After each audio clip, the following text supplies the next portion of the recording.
I would like to begin by acknowledging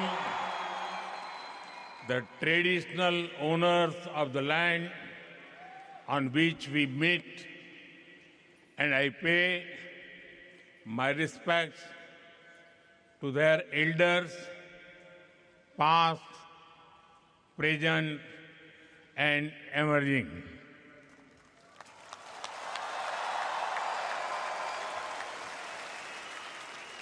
Vanakkam, Melbourne. नमस्कार mites, कैसे हैं आप?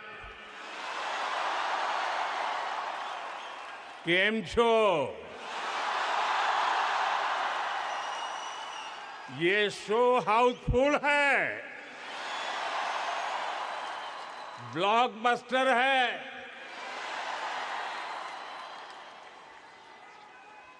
मैं अपना भाषण शुरू करूं इससे पहले विक्टोरिया के प्रीमियम और मेरे मित्र प्रधानमंत्री जी के सम्मान में आप सब अपने मोबाइल फोन की फ्लैश लाइट बजा के इनको सम्मानित कीजिए। इनके सम्मान में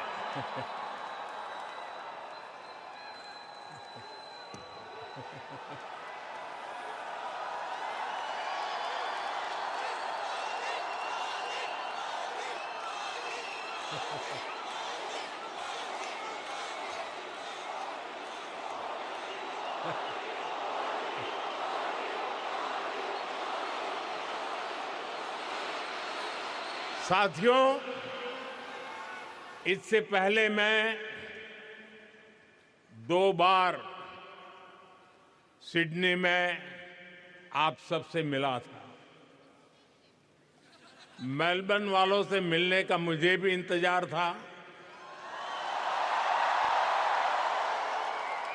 इसलिए सोचा इस बार मेलबर्न वालों के साथ फ्लैट व्हाइट कॉफी पीता हूं।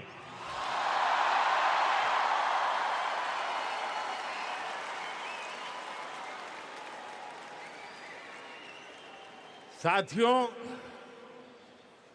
जिस एनर्जी से आप सभी ने, हमारे ओसी फ्रेंड्स ने हम सभी को वेलकम किया है, वो और भी अमेजिंग है।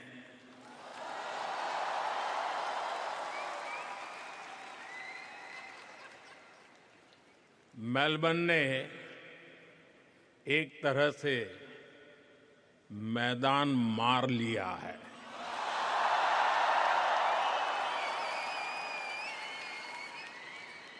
साथियों, मैं, मेरे मित्र, भारत के मित्र प्राइम मिनिस्टर एंथनी अल्बनीसी का भी बहुत आभारी हूं।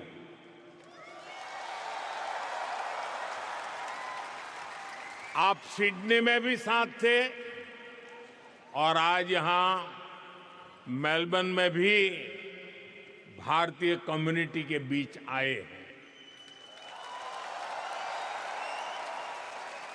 और ये एक प्रकार से फुल सर्कल हो गया है। अहमदाबाद, जहां दुनिया का सबसे बड़ा क्रिकेट ग्राउंड है, और मेलबर्न, जहां आइकॉनिक स्टेडियम है, हम दोनों साथ रहे हैं। और साथियों, हम सभी ने देखा है, प्राइम मिनिस्टर अल्बनीजी जब बोलते हैं तो भारतीयों के दिल और दिमाग में छा जाते हैं। सिडनी में भी आपने धूम मचाई थी। और यहां भी आप छा गए। मैं विक्टोरिया की प्रीमियर का भी उनके ऊर्जा भरे शब्दों के लिए, भारत के प्रति इतने स्नेह से उन्होंने जो कहा, उसके लिए उनका भी हृदय से आभार व्यक्त करता हूं।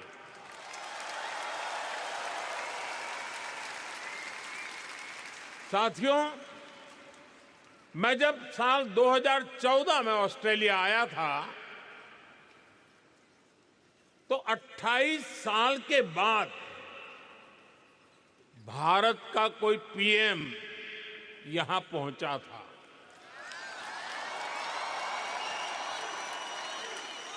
और आप याद कीजिए,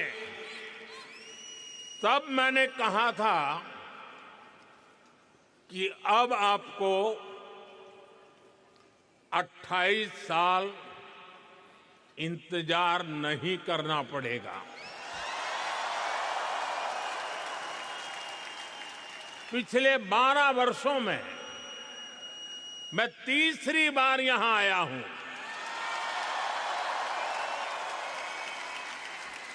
यानी इस बार हैट्रिक लगी है।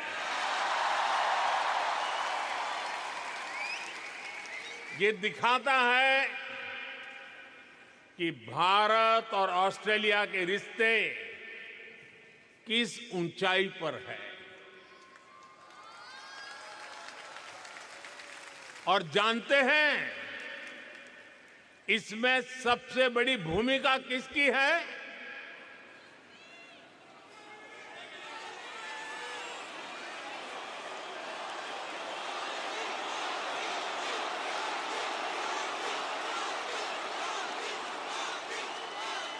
मोदी की नहीं, इसमें आप सभी साथियों की भूमिका है। इंडियन डायस्पोरा की भूमिका है। साथियों, कहते हैं कि मेलबर्न शहर एक दिन में ही 4 सीजन के दर्शन करा देता है।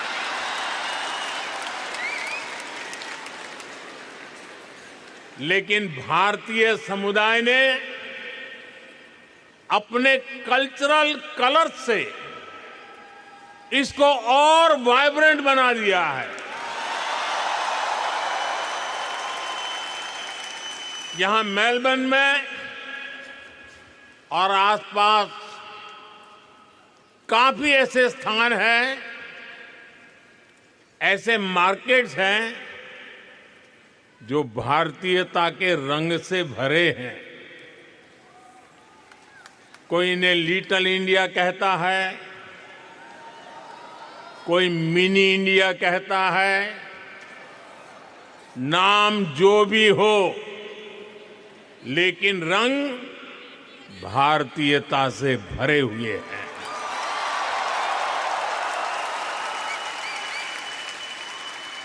ऐसे ही एक मार्केट का वीडियो किसी ने मुझे दिखाया।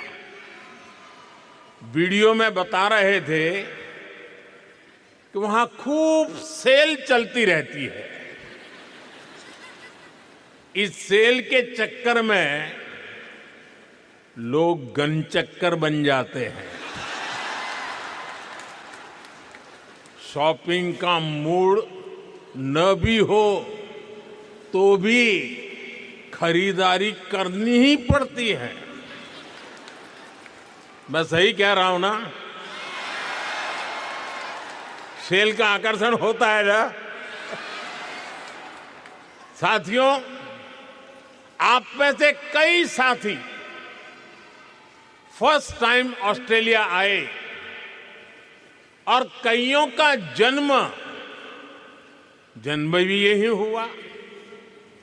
पीढ़ियां बदल गई, लेकिन भीतर की भारतीयता हमेशा हमेशा जिंदा रही।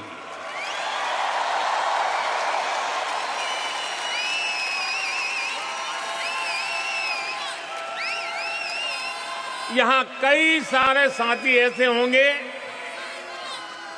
जिनके घर में कम से कम 2 टाइम जोन चलते हैं। यहां बच्चे स्कूल से घर ऑस्ट्रेलियन टाइम के हिसाब से आते हैं, लेकिन भारत में दादा दादी, नाना नानी वीडियो कॉल पर इंतजार कर रहे होते हैं।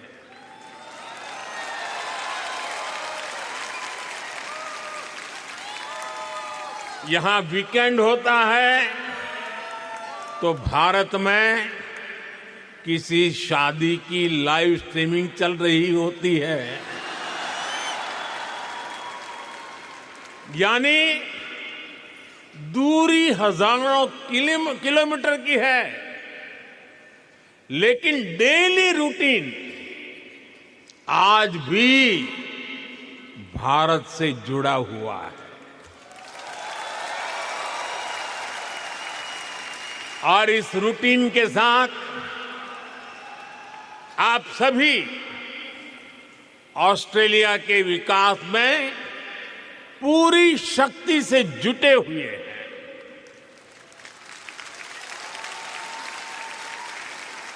मुझे आप सब पर गर्व है।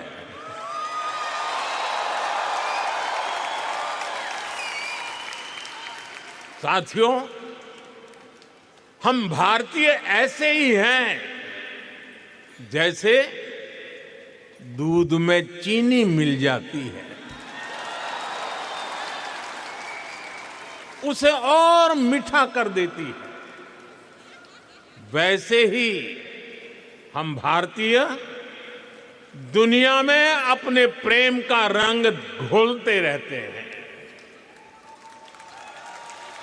घर में दूध ऑस्ट्रेलिया वाला आता है, लेकिन चाय भारत वाली बनती है।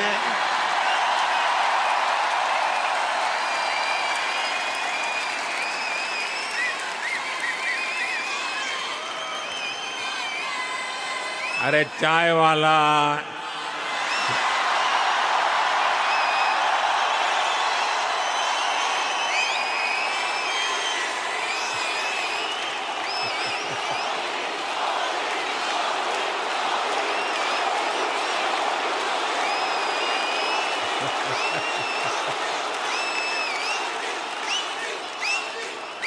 दाल सब्जियां ऑस्ट्रेलिया की हैं, लेकिन उनमें तड़का देसी मसालों का ही लगता है। साथियों, आपने सुना होगा भारत में आजकल भजन क्लबिंग का नया ट्रेंड चल रहा है। इसको हमारी जेन जी ड्राइव कर रही है। और यहां ऑस्ट्रेलिया में भी मैंने सुना है कि आपका वीकेंड आस्था और आध्यात्म से भरा रहता है। कहीं किसी के घर भगवान सत्यनारायण की कथा, कहीं गुरुद्वारे में अरदास, कहीं बच्चों द्वारा भांगड़ा या भारतनाट्यम की प्रस्तुति, कहीं कोई क्रिकेट टूर्नामेंट चल रहा होता है। और अब तो इंडियन फिल्म फेस्टिवल भी यहां आ गया है। कुछ दिन बाद ही मेलबर्न में इंडियन फिल्म फेस्टिवल शुरू होने वाला है। मैं इसके सफल आयोजन की आपको अभी से शुभकामनाएं देता हूं। साथियों, आप सभी ऑस्ट्रेलिया की ग्रोथ को अपने परिश्रम से सींच रहे हैं, लेकिन मैं जानता हूं कि आपकी एक नजर भारत पर लगातार रहती है।